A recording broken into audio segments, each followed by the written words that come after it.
Al and Ron Lindner. Al and Ron Lindner. Al Lindner. Gary Roach and Al Lindner. Al Lindner, Gary Roach. Dave Genz. Dave Genz. Dave Genz. Without a doubt, I know a lot of guys have probably said this, but it was Dave Genz. You know, when I was growing up, he was on Midwest Outdoors, catching big bluegills, teaching me as a young angler the things that I needed to hear. He watching him at that young age actually brought me up to hand augering holes going, I want a power auger now. Hey, what are these maggot things? I need these. You know, and that's what actually, having him be so forthcoming with info in the early days is I think what set a lot of us apart nowadays. Probably the single one person I looked up to the most when I was young was probably Al Lindner. And what I really liked about Al was just, you know, like his enthusiasm and his expertise, knowledge, you know, on fishing in this region. So If there's one person that really carried me along through, you know, guiding up at Lake of the Woods and supported me in fishing tournaments and supported me all along would be my dad. He was always right behind me saying, go get him, Tony. He took me tournament fishing when I was a kid to, you know, any type of fishing opportunities that I had when I was younger, it was because of him. He saw at a young age that I was very, very passionate about fishing. And I'm talking, you know, kindergarten, first, second, third grade, where I had my own boat before any other kid, to I was sitting out front of my house with a portable shelter that Al and Gary had brought back from a lake trout trip that my dad went and got for me so I could ice fish all winter. I don't know the date. I do know it was like December or January. I was on Gun Lake in Aiken County, and this guy named Dave Genz walks over and introduces himself, and he showed me this newfangled thing called electronics on ice. And I mean, it was fascinating to go from fishing blind, using a stick and a lead weight, trying to find depth, to watching fish respond, knowing if there's a fish down there. Dave clearly has energized an entire generation, and now he's on generation 2, generation 3. The guy really has had an impact on ice fishing, probably unlike anybody else. Well, I guess the model that I was trying to follow was Al Lindner, because he was making his living in the fishing industry. And basically he drew a pattern for me to follow, and I just pursued it doing ice fishing, what he did in summer fishing. Well, the only people on TV was Babe Winkleman and I think the Lindners and fishermen.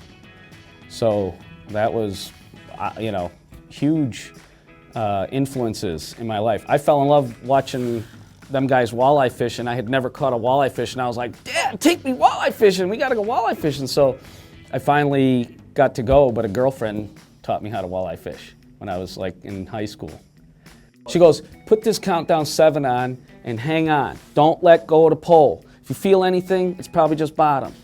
And it's like ding, ding, ding, ding. I'm like, what's that, what's that? She's like, just the bottom, relax, relax. She's putzing the motor, she's driving the motor around. And all of a sudden, bang, zzz, zzz, zzz, zzz. She's like, you got one, you got one. I'm like, she taught me how to troll. She taught me how to catch walleyes. It was great, yeah.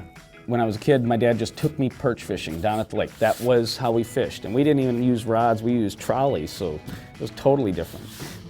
So to finally get to like drive and travel, and you know, you're reading every week is fishing reports in the paper and all, so you're reading where all these, oh, they're catching this, they're catching that, and I'm like, I can't go to any of these places. I only know how to go perch fishing down at the lake with my dad's trolley set up and my dad, you know. So get older and you get to explore and expand your horizon a little, and my parents were kind enough to let me go out of town with her and let me go bang some walleyes.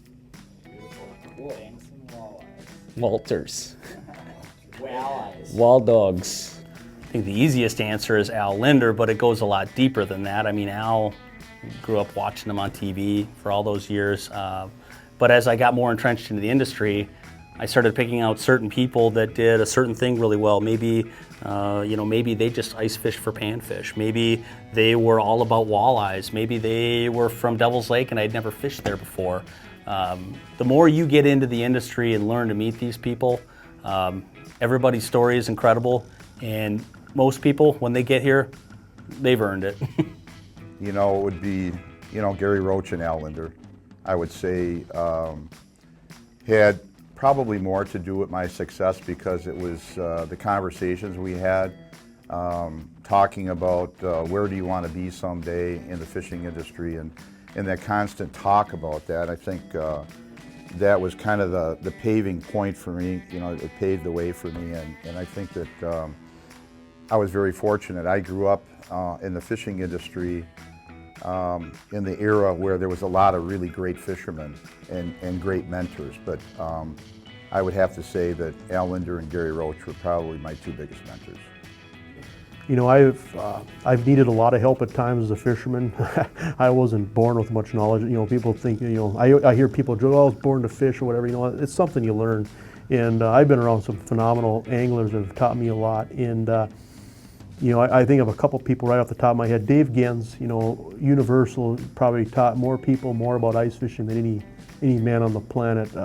You know, just things he's still pioneering stuff. It's not like he pioneered stuff 20 years ago and he's resting on his laurels. The guy's still going, still coming up with new stuff all the time that you can learn from. You know, and from a more local, regional level, there's a guy named Dave Tronson who was one of the founding members of the Perch Patrol that, you know, when I was growing up, he was a sage on the lake. I mean, he was the man that everybody looked up to. The guy caught more fish on Devil's Lake than anybody. Humblest, most, you know, he didn't ever want any attention. Even, you know, when the Perch Patrol started getting some notoriety, we started doing a lot of shows and media started coming out. He's always the guy in the background doing a lot of the work to make everybody else look good. And, you know, he passed away from cancer a few years ago, but, you know, for Zippy and I, you know, I mean, it was just a devastating loss because he was just a tremendous guy, tremendous mentor. You know, it was fun. You know, here you got the 70-year-old guy hanging out with these 20 and 30-year-old guys. He always told us, you know, don't ever get old, Mitchell, and if you do, hang out with young people. Don't hang out with people your age. Hang out with the younger guys because you'll have more fun, you know, but just a super guy. Everybody from Al and Ron Lindner to what they've accomplished both, you know, on open water and inside the business side of the industry. But I think the thing that excites me most is all the people that have dove into the industry following their passion and found their own personalized niche. It isn't about getting into the business and trying to follow somebody else's path. It's digging your own path and planting your own seed and making your own tree. That's the stuff that's the stuff I respect the most. Al and Ron Lindner, Doug Stange, Dave Genz, you know, even names like Virgil Ward and you know, when it comes to ice fishing, but some of my unsung heroes aren't famous. They're people I've met along the way on the lakes, and my father took me fishing, and he's right there in my row of heroes. So I don't have one person. Yeah, overall, I would say Al Lindner was probably first and foremost the guy that influenced me the most. What Al and Ron did within fishermen was just tremendous at that time, and one of the most fortunate things that I ever had was the opportunity to work with them. And as time rolls on, still to this day, Al will take me aside and we'll talk business too. So it's been really, really good. And you know, coming from you guys asking that question, I'm sure you get a lot of Al answers. But you know, if it wasn't for him, I wouldn't be where I am today. And really, if it wasn't for Ron saying, "You guys need to be in TV," I probably would have not pursued that, but you know, he did that for years. He says, you guys need to be in TV. So it was a cool deal. Great. That's awesome. He's gonna love that. That was too good.